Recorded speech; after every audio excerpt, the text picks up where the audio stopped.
We now move on to Bunnyfarm's extra hidden video, Guilty. The first thing to note is that this video was actually uploaded onto Moss's channel back in mid-October of last year, which makes sense when you remember the pumpkin at the end of footage. A little more evidence that Bunnyfarm was really supposed to be out much sooner than it ended up releasing, but time pressures and computer issues put paid to that. The description of the video contains a written memorial to Ed and Molly Walten. Anyway, the actual video starts off with a starry background and a car musical track plays as a blue-lined version of a Bunny Smiles Inc. logo we've seen before in Relocate Project appears from the bottom of the screen, with a second of garble occurring along the way. The logo turns white, a blue cog appears behind it, and the words Bunny Smiles Inc. Archive appear to its left. Then, the picture gets garbled as if signal interference is causing the picture and audio to not come through correctly. We then get a title card. Company Greeting 04-15-1967. Just black text on a plain white rectangular background. It then fades, and a picture of a younger looking Felix appears in the centre of the screen. He introduces himself and starts addressing those who are watching, from the sounds of it, employees who have joined the Bunny Smiles company. As he talks, his picture fades out and another image fades in. A screen for the Bunny Smile company with an image of a cartoon bonhead in a slightly different design and a burger and drink. This is an image we've seen appear before, in the very first Walten Files clip ever. Felix says that Bunny Smiles is looking forward to working with everyone and working together to achieve their dream. He also notes that right now the team and budget aren't really that big, but that he believes the hope they have is all that matters in making it work. The message then ends. We get a second title card, December message 12-10-1972. This one starts with an image of a Felix closer in age to the one we've seen a lot of so far, and his voice also sounds a touch more adult too. In this one, Felix is addressing all BSI employees and wishing them a Merry Christmas with their families. He talks about how far they've come and mentions the Cyberfun tech deal and the Bonds Burgers project with images showing up for each topic. He then starts to talk about how he never thought that he would make it that far, but quickly changes the I to we when he catches it. He then states that everyone should be proud of themselves for how well things are going, and we end on an image of Buzu in his pristine 1974 form. This message then ends. After a bit, the third title card pops up with a date of 05-02-1974, and the title censored by a giant black bar, but with a little effort it's possible to make out that the title is Guilty. If the subtitles are on, the words after the car crash also appear. After the title card goes, we have a pause of some seconds before the audio starts with the sound of traffic, and a slowed down version of Into Each Life Some Rain Must Fall starts playing. An image of Felix comes on screen, slightly distorted and battered, with blood running from his nose. We hear him sobbing slightly and coughing as he begins to talk. He talks about how he's messed up and how it's been a while since he used one of these. He talks about how he's driven before in the same conditions and messed up. He admits that he has a problem, something that's been a problem since he could remember, as we see a corner on a road.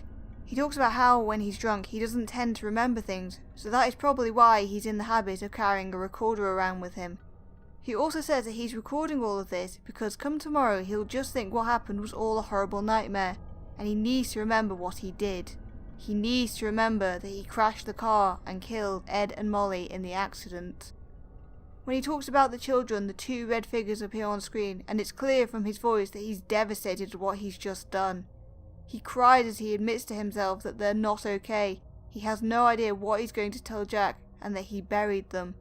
He admits that Jack's his best friend, and he didn't want his friend to see what happened to them. He didn't want to do that to his friend.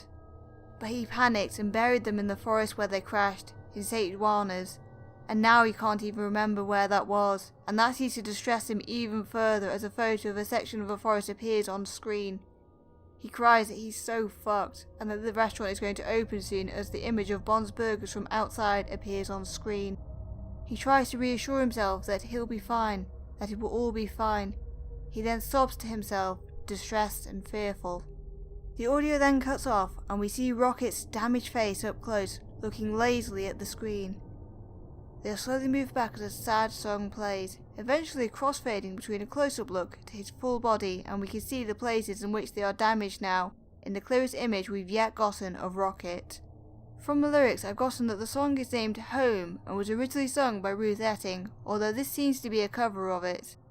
They continue to slowly move back from the screen until they finally fade into the darkness. Then the teaser just be white noise silence until the video ends.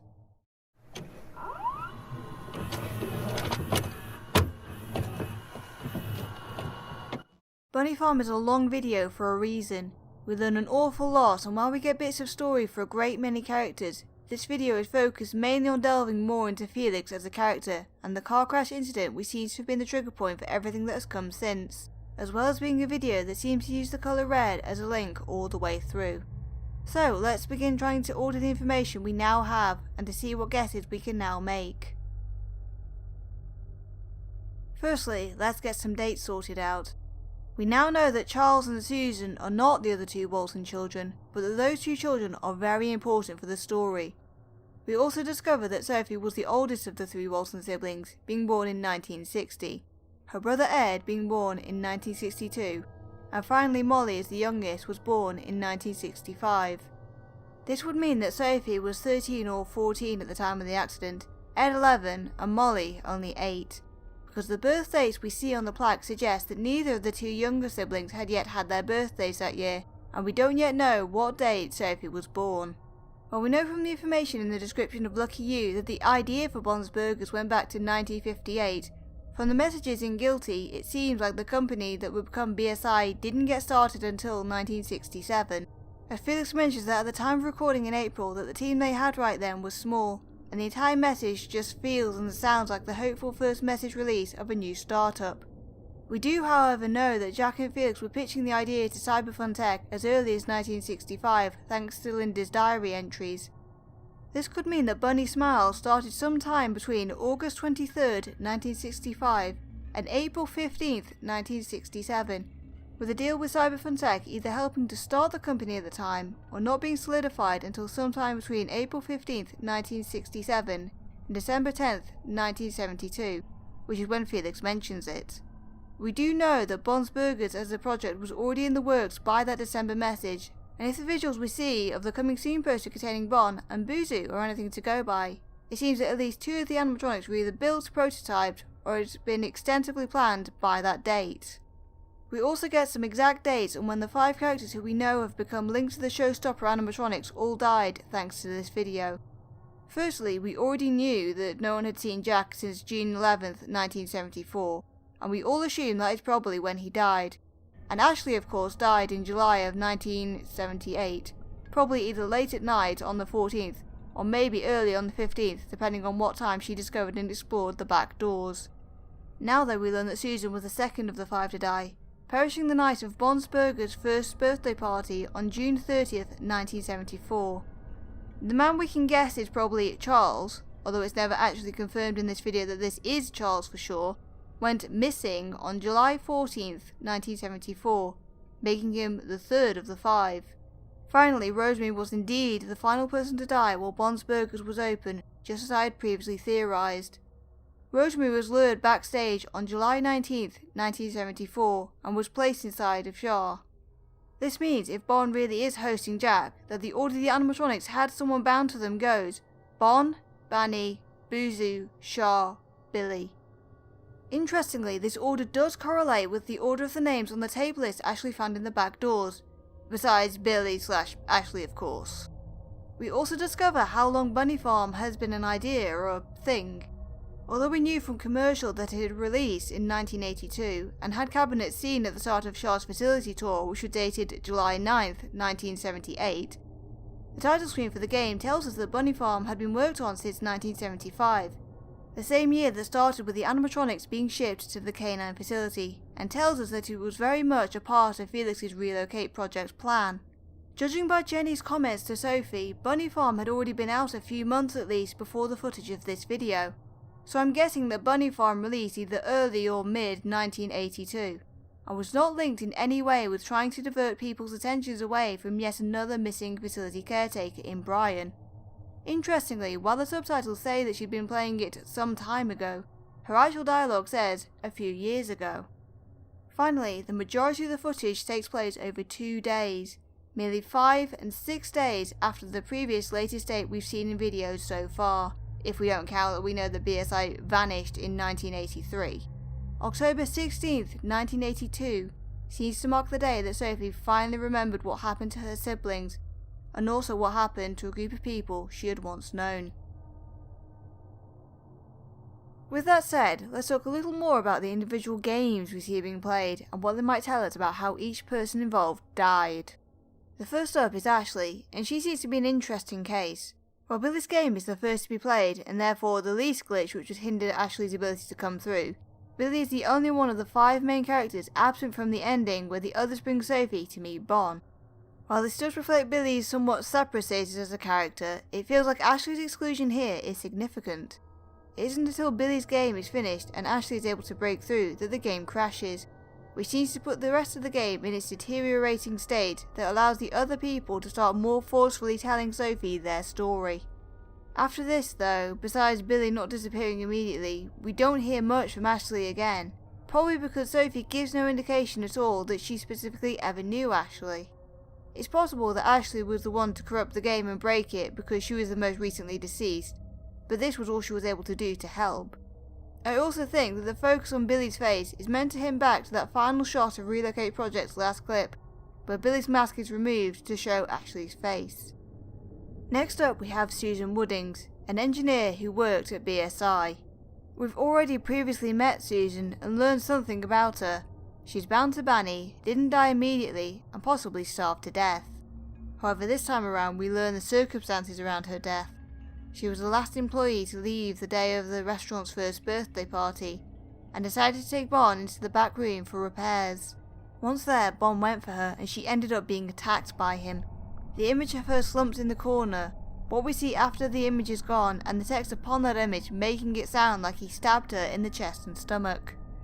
She says that her stomach feels funny, which might explain the rabbit is starving, and Susan also tells us in the image that she can't breathe, and noticeably Bunny's movements after the present sinks into her look as if she's breathing very heavily, maybe even struggling to do so. As the hatless Bon carries the present that revealed the image over to Bunny and it sinks into her before she starts moving, it's possible that the image is before Bon placed her inside of Bunny, while she was still alive. Boozoo's minigame is reached at a point where the game is beginning to show the stresses of the glitches, and seemingly doesn't tell us a lot about the man who is now bound to him, who is assumed to be Charles from the tape list even though it isn't confirmed this is him. While we don't know for certain the name of the person bound to Boozoo, we can make an educated guess at Charles being the one because he was on that tape list with the others, and there is a Boozoo head we see in the back doors during Ashley's explorations which has Charles' name printed on it. So for now, we're going to operate under the assumption that it is Charles that was bound to Boozoo. The part I think we can take something from during Boozoo's section is when we have a close-up of Boozoo's head with empty eyes and mouth, and we hear heavy, almost panicked breathing, then a slight gasp before it is cut off. This, I feel, suggests that Charles maybe witnessed something he shouldn't have, and had to hide from someone who meant him harm as a result. Whether this was Bon again, or possibly someone in BSI is at the moment unknown. I also think, given the focus on the birthday party, that he maybe found his fate during a birthday party. Lastly, I feel that whoever killed Charles did something to his face when they killed him, as the last part of this segment has the photo of Charles with a blurred face and the subtitles which tell us that he cannot remember his face. Indeed, the 2 images of Charles we see during the Spot the Differences minigame shows Charles with missing eyes, a wide mouth probably as a result of a broken jaw, and covered in blood, which isn't exactly an uncommon thing for victims in this series. I just feel that Charles in particular having his face messed up either had it worse than the others, or his head and face played a significant part in the events of his death. Finally, we get to Char's game, reached at a point where the game seems to be on its last legs and barely holding together. While this game tells us about Rose's death, a lot of it we already knew. We knew that she'd been lured into the back room by someone telling her that they knew where Jack was, and we knew that she'd been dismembered into pieces. However, we do get a few extra little bits of information. Whoever told her that they knew where Jack was also said, "Follow me," so we could guess that she could maybe see this person to follow them, even though we know that the voice was coming from the backstage. It could be that whoever it was stuck their head out of the employee door we see when these words are displayed, purposefully luring her back there. Whether it was to get her attacked by Bon, or maybe because they genuinely knew what happened to Jack and wanted to tell her though, is unknown. This does mean that there's a chance that my theory that it was Bond who called her back is untrue. We also now know that Bond possibly cornered her before murdering her, given the shadowy corner we do see during her death scene, and that she screamed. She screamed a lot. This probably means that alongside being killed on the day before Bond's Burgers closed, I was probably right about it being Rosemary's screams that everyone heard, and Hillary, Ashley and Kevin were discussing prior to entering K9 in Relocate Project's final clip. It also seems that Shah is still the one able to talk directly to Sophie, just as she did during her facility tour. Whether that's a consistent ability of hers or just the result of how broken the game was at that point, I don't know. Finally, the choice of hide and seek for Shah's game seems to be made to be an ironic twist on what Bond did with her body, hiding it inside of the animatronic Shah. It's only once Shah's able to come through that the game finally breaks, and Showbear can properly speak to Sophie, and help her remember the truth of that night. As it turns out, what Felix had been hiding turns out to matter a lot in the narrative we're being shown. We learn a lot about the other founder of Bunny Smiles Inc. in this video. So far we knew only that Felix was Jack's friend, that they'd had the dream of the restaurant for a long time, and that he was also married. We also knew that he had at least something to hide regarding Jack's disappearance, as my guess about him forging a signature about a fortnight after Jack was last seen was confirmed as a correct guess. In Bunnyfarm, however, we learned that Felix was a troubled man and prone to drinking an awful lot, possibly triggered by an unknown event that distressed him in 1964, as we see in the first of Linda's diary entries. This was something that worried his partner Linda, who tried for years to get Felix to admit that he had a problem with drinking and to do something about it. Besides that, it does seem like at first Felix and Linda had a pretty good relationship, and when she moved in with Felix he was said to be very happy about it. However, in the end she had to admit that Felix was not going to change, so she left him. This was at the beginning of the month of May 1974, and instead of giving Felix a wake-up call, it only seems to have made his problem worse as he tried to drown his sorrows regarding his breakup, as the fact that the video of him driving at night keeps going black seems to suggest that he was on the edge of being blackout drunk at the time. Ultimately, this led to the death of Jack and Rosemary's other two children, Ed and Molly. And it seems that this was the thing that finally got Felix to realise that Linda had been right and he had a problem. As I had thought, Felix does not seem to come across as an evil or greedy man, just someone who doesn't seem to know how to cope with his issues. He also seems slightly unorganised, as although Jack asked him to pick up the children to take them to the party at 5, Felix doesn't show up until 20 past 5, and although they need to be back by 9, Ed and Molly aren't able to find him to leave until between 37 and 53 minutes after this. This could easily be down to what else had happened that day though. This essentially recasts a lot of his future actions in a new light. As we know, the first clip of Relocate Project makes no mention of BSI having two founders and praises Felix quite heavily. While the thought that he wants people to forget Jack existed seems to still be true, the impression that came across from the praising was that Felix had a large ego, which might still kind of be true, but if anything it would be an act to cover for his own self-hatred. We don't know if by the time of the Relocate Project's launch if Felix is still drinking a lot, but if he managed to get help for his problem as a result of his mistakes, he might even be genuinely seen as a wonderful person by the community in BSI by the time of 1978. However, it does still have a touch of desperation about it, typical to the Felix we see presented in Bunnyfarm. I have a feeling that Felix is trying to save BSI in any way he can, to avoid having to lose yet another thing that is his, as he lost Linda, Jack, the Waltons and the original Bond's Burgers restaurant, if indeed the reopening went ahead as planned in 1982. We can also guess that his fear about what Jack would do kept him from telling his friend what had happened. Felix loved Ed and Molly, seems to consider the Waltons his closest family, and he loves his best friend Jack and doesn't want to lose him by admitting how badly he screwed up. As the voice from Lucky You said, "He is so sorry about what he did to them, but there's nothing he can do. Remember that." But this obviously leaves us with the open question of just how far he would go to avoid his mistakes seeing the light of day. But maybe someone wants his mistakes to be seen. The two accidental victims of the accident now combined into one body. Rocket. The community has long talked about the other two Walton children, and the common theory was, as I mentioned earlier, that Charles and Susan were those two children. We now know that that isn't the case, and it is the two new characters of Ed and Molly who were Sophie's siblings. We also learn why we've not yet heard them mentioned before. They died in an accident that was covered up, and Sophie began to take her pills seemingly as a result and forgot them. We have, however, seen them before, just not in forms we recognise as human. We first saw the two red figures at the end of footage, which again I know is no longer available. We also saw them next to a car in one of the wall pictures in the mysterious house, where I theorised that the car was connected to them and ended up being right.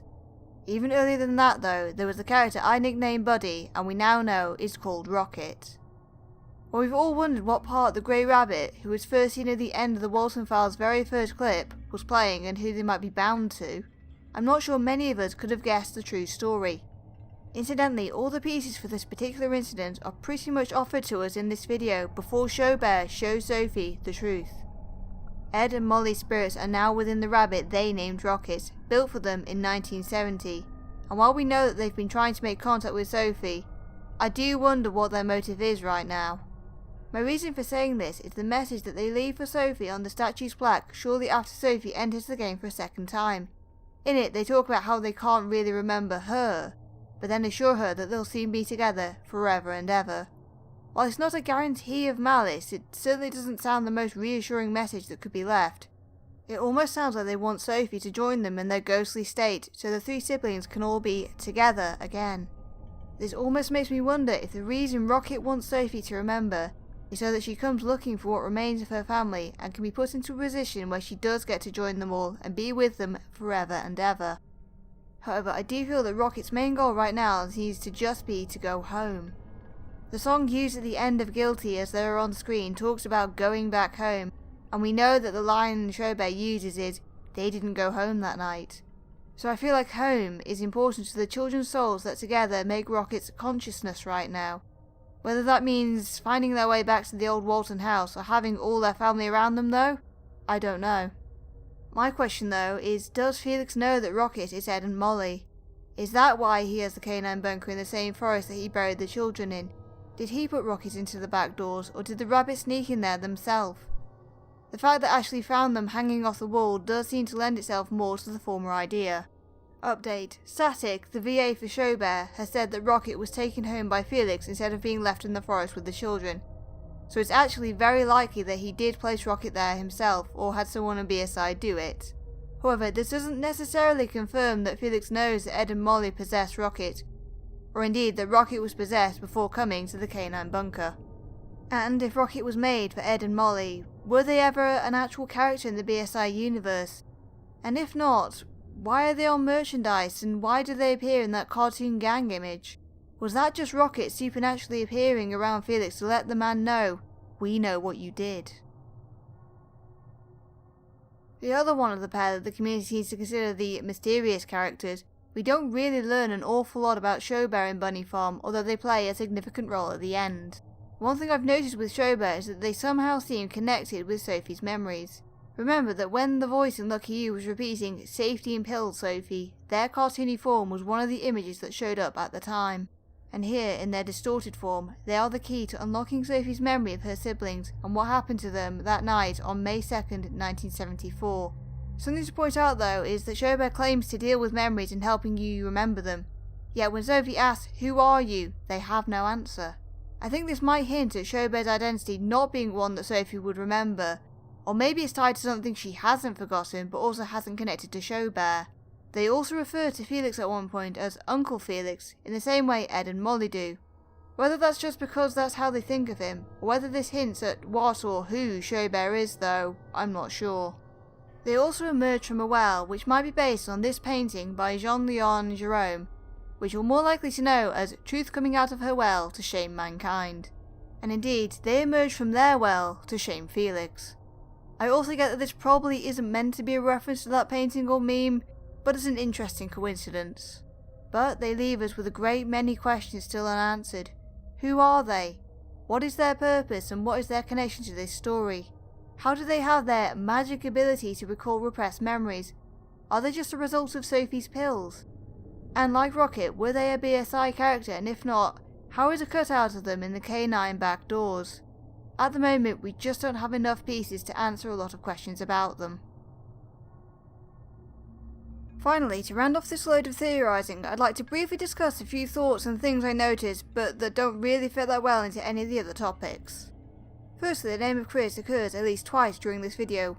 Once on the save file list, and again when Susan notes that one of the employees that left before her was named Chris.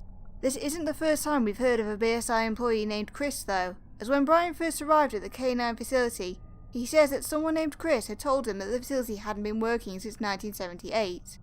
He was in the company in 1974 when Bob's Burgers was open, and seemed to still be in the company in 1982 to talk to Brian.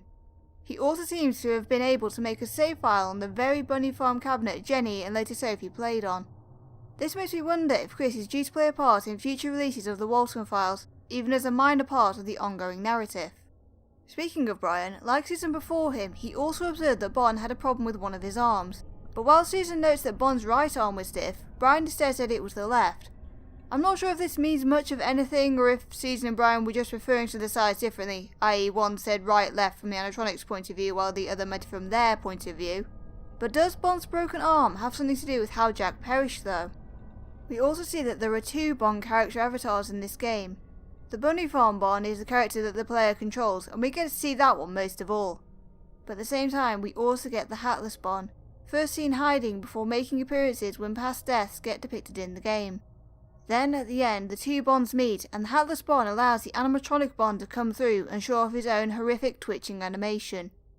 I think that this Hatless Bon is the real actual Bon reaching out through the game, and it seems like he isn't even able to reach out like this until way past the point of the game being broken, even though we see signs all the way through that Jack at least is watching. This seems to suggest to me that maybe out of all the animatronics, Bon might be the most restricted from actually speaking to Sophie. As I've speculated before, this could be down to the spirit bound to Bon having less control over what Bon is doing. Or maybe someone is controlling Bon outside of Jack, if indeed it is Jack bound to Bon. That's still not clear. One piece of evidence that could be used from this video to say that it is Jack is that both Bon and Char have very similar ending animations to their sections. Both standing there, both covered in blood, both with hands near or on their faces, both flailing or twitching violently. This seems to hint at there being that connection between the two, just as previous videos had made connections between the two as well. But speaking of connections, with the reveal of Susan and Charles seemingly not being Walten family, what is the purpose now of the tape list? We know that it has a list of the 4 people who were killed at Bob's Burgers in the order they died, but also includes Sophie's name at the end, twice if we count the little reversed bit too. We know it was dated June 11th, 1970 something.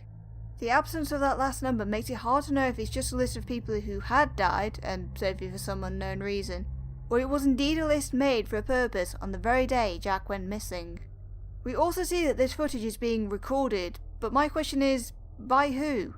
How are they recording this? The recording bit of text also dips in and out as the video goes along, usually when the game is doing something spooky that it shouldn't be.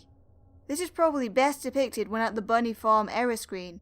Recording is on screen up until the very frame that the no option changes to eyes, and comes back once it reverts. It vanishes for game cutscenes, whenever the true stories are being told to Sophie, and goes away completely after she starts Char's minigame. I fear that whoever was recording this footage might have been tied to BSI, might have been watching for signs of supernatural happenings, but the spirits combined seem to have managed to thwart their attempts to watch anything they had to tell Sophie this time around. And on the subject of BSI maybe hiding things and looking out for ways information might leak, now that we know when all these people died, at least with dates, we now have a potential reason for why on the last day Bob's Burgers was open that the animatronic performers were nowhere to be seen. Depending on how late in the day of July 19th Rosemary was lured backstage, it could be that both Bon and Char were covered in Rosemary's blood as we see in Rosemary's death depiction from Char's facility tour. It could be that whoever the Shadow Man is, hid Bon and Char for this reason so as to hide what happened. And since Bon is the title character of the restaurant and Char a pretty popular character, the decision was made not to put on stage any of the animatronics that day with half of the performers missing. There also seems to be a very slight hint that Felix might indeed be the Shadow Man. The Spot the Differences images of Billy playing with his toys has 3 people and the car, just as we later see in the incident of May 2nd, 1974. While 2 of the toys are green and turn red though, the blue one in Billy's hand turns pure black. And later on we see that on that night, Felix was wearing all blue. It's a small thing, but Felix being the Shadow Man is certainly a theory that some in the community have had for a little while. I also realised after the fact that a number of images we saw in Commercial's deluge of images never ended up being used in this video. The one that comes to mind immediately is this one of Brian with that date underneath. However, I'm assuming this is down to the loss of some assets during the Great Loss of Christmas Eve 2020, and possibly some of it was planned for but scrapped during development. This is supported by an image of Brian's broken face being among a bunch of HD deleted scene images Martin shared on Twitter after the release of Bunnyfarm. Maybe we'll get more on Brian with the 4th video. There also seems to be another running theme throughout this video other than the recurring red I mentioned earlier. There seems to be a lot of emphasis on faces in this video. Billy's face turns into a black hole, Charles cannot remember his, Boozy, the Hatless Bon and the Bunnyfarm Bon all lose their faces at some point. Char loses her eyes, even some of the red faces in the bad ending sequence are faceless. While describing someone as faceless can mean they are boring and uninteresting, it's said to dream of a faceless person means to focus on a loss of identity, which would sum up Sophie's situation pretty well. Both in that she couldn't remember the people who died and also her own loss of self by forgetting her past.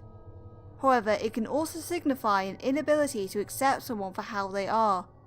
Does this hint that Sophie maybe thinks highly of Felix, or did before the events of Bunnyfarm? And finally, for a bit of more far-reaching speculation, error code 0722. Does this mean that somehow a July 22nd date will end up being significant in the future? Martin did recently insert a little Easter egg into his 1st year anniversary image, which when brightened up shows us an image of Sophie with the date 07/30/1974. Does this mean that after Bond's Burgers closed on July 20th, something might have happened on the 22nd, and then on the 30th Sophie had this image taken and documented for some reason? Thanks to the Walten Files Discord for these images, by the way. I did not uncover this Easter egg first. And why is this significant? Could this be from a governmental agency who was trying to find a guardian for the teenager who is now without a family? Or is this from a medical place and shows the first day Sophie was put onto her pills? Also, as a little bonus, I think I now know what the 3rd door in the corridor of Char's facility tour is. The one she was prevented from telling us what it was used to hide. If you look at the way this corridor is shaped, it's 3 doors on a corner.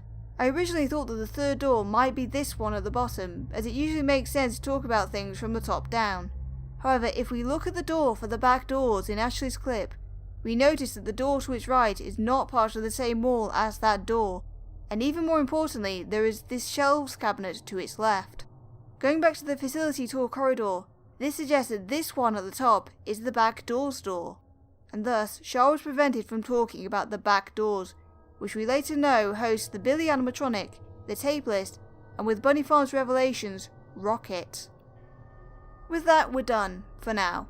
While we get some big pieces, the story of the Walten Files is still far from over. It's already been confirmed that there are going to be 6 official episodes of the Walten Files in this season, so Bunnyfarm is just our halfway point. Martin has just released a trailer for the entire season, which just contains some images and clips that haven't yet been seen, so we've already got some idea of what's to come. Most significantly, the Jack audio, which seems to suggest that at some point after the car accident, Jack managed to catch up to and confront Felix. It is worth noting that out of all the Walten File videos so far, Bunnyfarm is certainly the one that has the most rewatched bonuses when it comes to the central story of the videos. All the way through we get hints about Ed and Molly, see Rocket read about someone who was supposed to take care of 2 children that suggests that he didn't, see the image of 2 red figures next to a car, and see the sequence of events that led to Rocket becoming bound to 2 souls. The most important event to come out of this though is the development of Sophie's story. By mid-October of 1982, Sophie knows. And since we know Bon is after her, probably, I wonder if maybe that is why. Bon has been known to attack the people who discover things that they shouldn't know. There are still a great many questions that need answers. If Charles did see something that required him to flee, what was it? Did Jack or Rosemary ever find out what happened to Ed and Molly? How did Jack die, when and where? And what else is it that Sophie needs to remember? Does it have something to do with the day of June 11th, when Jack was last seen? And most confusingly, why hasn't Scio5 seemingly left a comment yet?